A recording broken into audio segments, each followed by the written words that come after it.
Well, I appreciate the opportunity to be here. Man, I think about the start of a journey, and it takes a village, right? We're at a village right here, and this is a community that I've been welcomed into thanks to Phil and Mark and a number of people, right? But Bellin is massive, and this opportunity is massive to be able to talk to all of you guys, the people that are inspiring, teaching, educating, being those echo chambers, raising a community. You guys are the village, right? This is the community. And this is a community I grew up in. This is something that I've been very blessed and fortunate, and every day I go to work, I get to understand how blessed and fortunate I am to be from a place like this.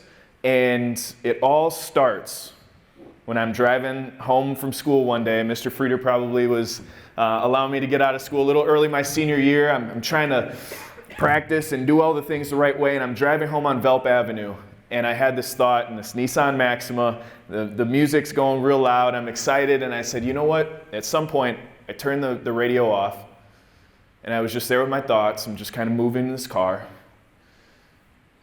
An 18-year-old kid, I said, the best in the world has to be from somewhere. It just kind of hit me. It stuck with me. It's just a moment in my life where it's a vivid memory. The best in the world has to be from somewhere. Now, I wasn't exactly saying that was going to be me, but I kind of just conceptualized that there's somebody out there that's the best in the world at what they do, whatever that is. Orthopedics, playing football, teaching, educating, they're the best. And at some point, they were from somewhere. I pull up, I go up to the rest of my house, I pull in, and I don't really think about that. I don't say anything to anybody. I just kind of put that in the back of my head. I go through the rest of my high school prep career that you guys know, being able to play football, wrestling, baseball, a part of this community, a part of this village, learning how to compete, how to learn these lessons, giving your best effort. All of it pays off at the last second with a scholarship offer to Wisconsin. And some of you guys might know the stories of Wisconsin. They're like, okay, we're going to offer you as an athlete.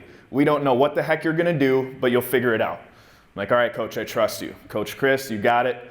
So first we're going to start at linebacker. Oh man, you're doing great at linebacker. Scout team player of the week, you're doing great. Oh, all of our running backs got hurt. So we're going to move you over to running back for the time being. You cool with that? Yes, I'm cool with that. 9 touchdowns as a true freshman? Great, love it. We're just cruising. All of these momentum, all of these gold medals, all of this chasing, all of this accolades. All of a sudden, all the running backs come back healthy. Well, we need you to move to fullback. Put weight on you. We're going to take it off. We're going to put it back on again. I'm like, coach, I got it. Whatever we need to do, I'm good for it. So we're moving back and forth, back and forth. I end up getting benched my junior year. I make a decision, conscious decision, be the best version of yourself. You guys might have heard the stories, you might not, but eventually I'm sitting at that same house that I pulled up to saying the best in the world has to be from somewhere as the #1 fullback coming out of the draft, projected to go 5th round. And we had an amazing draft. You guys are going to be hosting the draft here next year. It's going to be amazing. It was not an amazing moment for me. We had half the town of Swamico in my parents' house, and it was about this many people in a square foot of it was just like the size of the stage, 800 degrees in there for 4 hours. And every single time I pick up the phone, hey, Alec, this is Brian Daboll with the Buffalo Bills. We loved you at the combine. I'm standing on the table for you. We got a couple picks in the 7th round. Keep your phone on you. I'm like, Coach, I thought this was the call that you were picking me. Okay, hang up the phone. Oh, the Vikings are calling. Oh, is this a pick? No, we really loved you in the pre-draft. We don't have the picks right now. Keep your phone on you. Okay. While that phone's hanging up, the Tennessee Titans are calling. Hey, Alec, we loved you at this combine and Senior Bowl. We have 1 pick in the 7th round. Just be ready. I'm like, man, nobody's picking me, and I'm getting all of these calls. You're answering calls from across the country. That gut feeling is kind of, ooh, this might not be it. You think there's this external validation that's going to happen for you. You get picked. Everyone celebrates, and it doesn't happen. Biggest fear in my life was not being good enough. And that motivated me for so long, from that kid driving up at high school to going to college, working hard, going through that adversity. It's because I was afraid of somebody saying, you tried your best and you're still not good enough. I just went all in, man. 24 years of life, just diving into it. 22 years of life at that time. Going all in, trying your hardest. And 32 head coaches, general managers said, you're not good enough. My biggest fear comes from being born and being adopted. There's a guy that looks like me that I've never met before, probably talks like me, probably walks like me. I said, man, you're a liability, bro. Not good enough for me. That's how I felt my whole life. If you've ever seen my parents, they're about this tall, you know that it's an adopted family immediately, right? But we're as close as you could possibly be. And that's who I am. That's what makes me unique. That's what makes me different. That's what pushed me to go through all of those hard times up to this point. And now I'm left with a choice, an intentional decision on how I respond to the external circumstances that happen to me. On my own, 22 years old, growing up. How do I respond to 32 head coaches and general managers that just told you your life's work wasn't good enough for us to draft you? So I'm sitting there, I'm thinking, mulling it over as a 22-year-old kid up in Swamico. So you know what? I'm going to go all in. I'm going to be better. I'm going to be the best version of myself. I'm not going to worry about being the best in the world. I'm going to be the best me. I'm going to go up. I'm going to win a job. And it all happened. It was amazing. It was a great experience of going to training camp, having to block Vontaze Burfict, having to see Antonio Brown in Hard Knocks with a hot air balloon coming down in the middle of the field. Like, life was insane. And at the end of that first season, I was a Pro Bowl alternate, and I sat down with our running back coach, Kirby Wilson, and he said, Alec, I don't know if anyone's told you this before, but you have a chance to be like the best in the world at playing fullback. You know that, right? And it was another one of those vivid memories where it was like time stood still. It's like, I haven't thought about this or talked about this since I was 18 years old in Swamico, Wisconsin. Now I have a running back coach in the NFL that's saying you have a chance to do this. So immediately, I'm like locked in. That's the vision. That's the next gold medal that I'm going to chase down. Before, it was get the scholarship. And then once the scholarship came, it was starting. And then once it was starting, it was make it to the NFL. And now that it's in the NFL, like, for years and years and years, you're going to have this external validation, this gold medal, this goal externally that someone else believes in. Now I believe in it, and I'm going to go chase it. Be the best in the world at what you do. Think about that. It had to be from somewhere. They could be from Swamico, Wisconsin. That's real. That's a moment. For the next 2 years with the Oakland Raiders, with the Las Vegas Raiders, I chased it. I did everything I possibly could to be that best version of myself internally, so I had a chance to get that Pro Bowl nod. We're playing Week 9, the Kansas City Chiefs, Sunday Night Football. This is the moment. I'm ranked number 1 on Pro Football Focus. I'm kind of balling out. I'm a team captain, Walter Payton Man of the Year nominee. Like, things are working out really well. A lot of external validation. I'm at the mountaintop, year 3 in the NFL, going from undrafted to the peak of my career. I'm in the middle of the huddle, hyping my guys up. It's a Allegiant Stadium. It's all black and silver, and it's just this gritty feeling. It's primetime television. I go out to the coin toss against the Kansas City Chiefs. Patrick Mahomes, Tyreek Hill, and Travis Kelce. It's a pretty sick moment. I'm up there by myself. I told Patrick, I'm like, bro, you got to call tails. You know how it goes. Tails never fails. He's like, looking at me kind of funny. Ref flips the coin. He goes, heads. Tails. We'll take the ball. Yes, sir. Thank you. I'm running back, celebrating with my teammates. This is the moment, man. I feel so aligned, so prepared, so ready to be the best version of myself, the best player in the world at what I do on that field. We're covering a punt. I do my little punt set. I'm in special teams. I'm making it work. I'm running down the field. And now punt is crazy. You have special teams, like, you guys remember like the movie Invincible, Vince Papale, like he's running down the field. Like, nowadays, everyone's running down the field at like 22 miles an hour. And you start in a box, very confined space. You get this block, the punt goes up, and everyone sprints for about 50 to 60 yards to cover this punt. Top speeds of 20 to 22 miles an hour. And then in the blink of an eye, that ball is coming 20, 22 miles an hour right back at you, juking them out. I'm just one-on-one with this returner, right in the alley, all by myself. I break down, he breaks down, shakes me, he goes that way, I go this way, but my knee stayed that way. Tear my ACL. You guys know what that means. 9 months you're on the shelf. That's just what it is. I am devastated. at the mountaintop, thinking that this was going to be the year that I finally break through. I get all the recognition that I've been chasing for so long, that validation that I've been chasing. I'm sitting on this rehab table just still having my eye black on, wondering what's next. And Derek Carr comes up to me and said, Alec, we love you, buddy. You're going to need to take tonight, figure out however you're going to deal with this. Tomorrow, you have to make an intentional decision on how you're going to respond to this adversity. He's like Mamba mentality all the way. It's like, okay, that sounds good. My best friend, best man at my wedding, high school teammate, he drives me home from the stadium at Allegiant Stadium. That night, whatever, I wake up and I say, I'm going to be a better human being. I'm going to be a better fullback after this injury than before. So that was the goal. That was the mission. Start reading all the books, start listening to coaches, and the stoicism stuff's coming up, the mindset stuff's coming up, and I'm like, holy cow. Every coach that's ever talked to me ever, all of the administration at Bayport, all of the trainers at Bellin, all these people have been saying the same exact things that are in these books. Like, I get it. The light bulb went off. It took a crucible in my life, 9 months on the shelf, not being able to do what you love to do, to finally understand all of those coaching points that I was blessed with that went right over my head or in one ear and out the other. It all mattered. It all added up in that moment. I said, I'm going to write a book about this. And that's the book that's on the table right there. It was my intentional decision to be a better fullback after the injury than before. And it was embracing the change in life. It wasn't the talent that it takes to make to the NFL. I believe the talent's the floor. Your character is the ceiling. The type of person you are is the ceiling. Not just what you do, but how you do it and why you do it.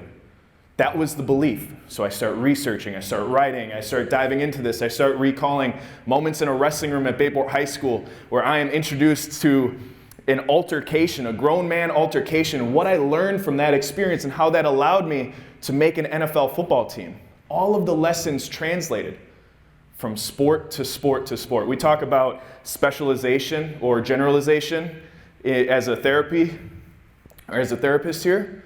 Like, yes, the minute skills might be different in basketball, in volleyball, in softball, in wrestling.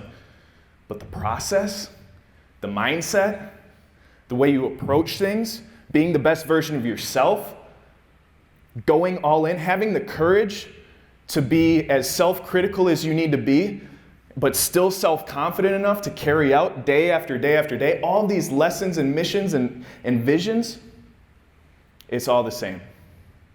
So I start writing this whole thing out. We get this whole thing done. I pack this whole thing up. I'm still going to the Raiders facility at this point. I'd been writing for maybe 3 months. And eventually I get brought in. New head coach, new general manager. I don't have a contract anymore. And I'm walking up expecting, hey man, we love you. Can't wait to sign you back here. I heard you're writing a book, would love a copy. I was starting my own little mini library in the facility and handing out books to people. I was like, this is it, man. I'm doing everything the right way. I'm handling business.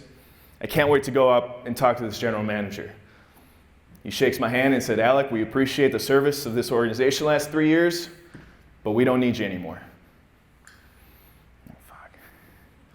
Another intentional decision.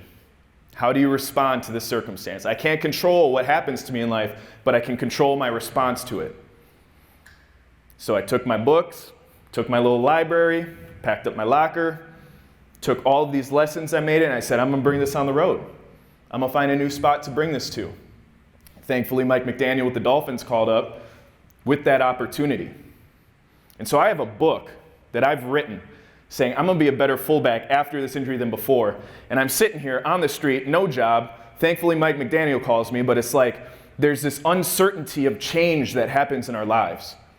And then I start relating it back to what happens in high school, trying to get a scholarship opportunity and going through the recruiting process and all the change that you have to embrace and listen to the mentors and trust the people you're around.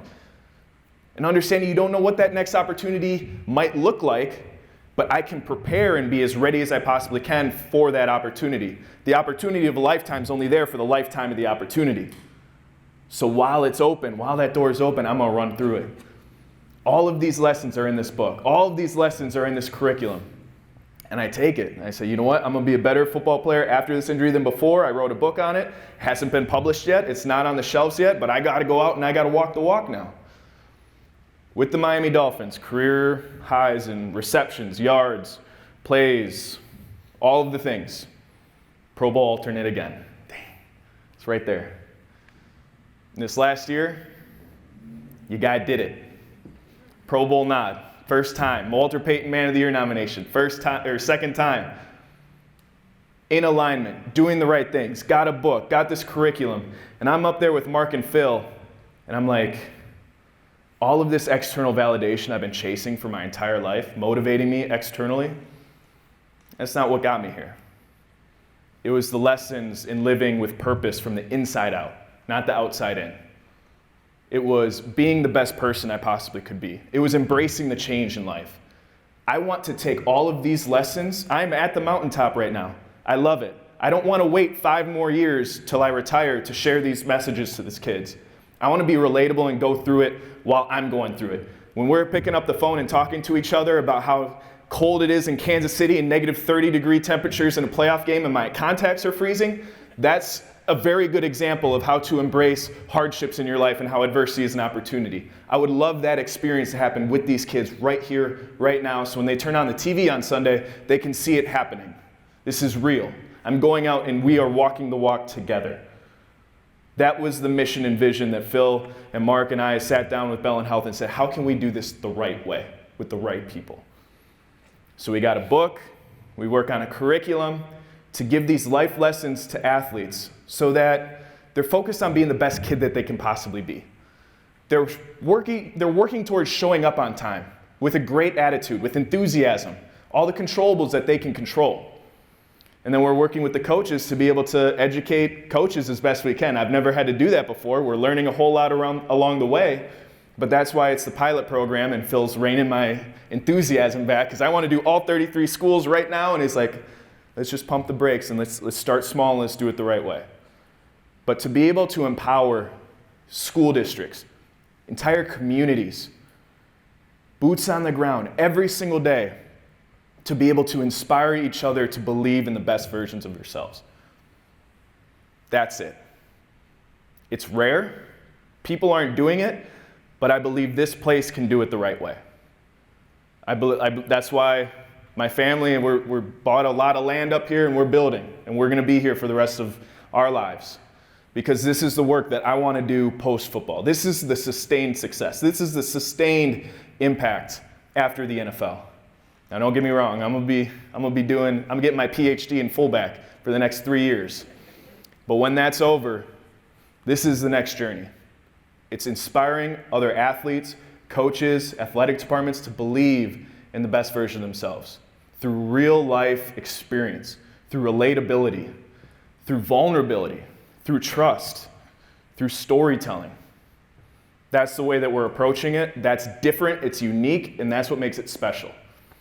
And that's the vision that I have with this crew. That's why it's so special to be here with you guys today, because you do have the right people. We do have the right people in this room to facilitate special work, to embrace change, and have the courage to go all in with it. Have the courage to look your biggest fear in the world, that fear of not being good enough. Someone telling you that, saying, it's all right, I got toolboxes. My coach has been talking to me about this inspired athletics, this mindset stuff. We got this. I'm okay. I'm going to set a goal. It's going to be scary. I'm going to be pushing myself to the absolute limit. It's going to bring a lot of fears up along my journey, but that athlete feels empowered to look that fear in the face and chase their dreams, because every dream comes with a nightmare. If we empower these athletes to be able to embrace both of those things, I think we got a chance to win. So, appreciate you guys today. Appreciate you guys having this book and this opportunity to speak with you all. And I'm really looking forward to growing this mindset, this curriculum together, because it's going to be a special thing. Thanks, guys.